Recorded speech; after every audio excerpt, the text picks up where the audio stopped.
मीपणा बाजूला ठेवा तेव्हाच यश खरे. सुरक्षा घोसाळकर. आयुष्यात यशस्वी होण्यासाठी जिद्दीने वाटचाल करावी, मात्र स्वतःमधील मीपणा बाजूला ठेवला तरच खऱ्या अर्थाने यश मिळते, असे प्रतिपादन महाराष्ट्र सैनिक फेडरेशन महिला ब्रिगेडच्या उपाध्यक्षा सुरक्षा शशांक घोसाळकर यांनी केले.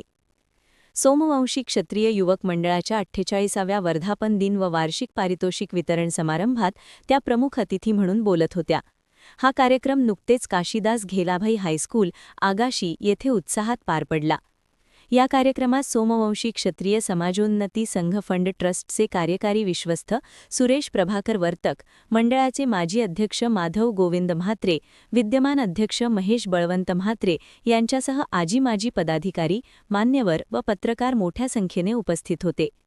यावेळी समाजातील शैक्षणिक व विविध क्षेत्रात उल्लेखनीय यश संपादन केलेल्या गुणवंतांचा पारितोषिक देऊन गौरव करण्यात आला.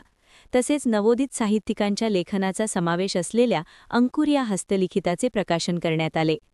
कार्यक्रमात सांस्कृतिक सादरीकरणाने उपस्थितांची मने जिंकली. कार्यक्रमाचे सूत्रसंचालन सुजाता कवळी व वृषाली राऊत यांनी केले. कार्यक्रम यशस्वी करण्यासाठी मंडळाचे पदाधिकारी, कार्यकारिणी सदस्य व सभासदांनी विशेष परिश्रम घेतले.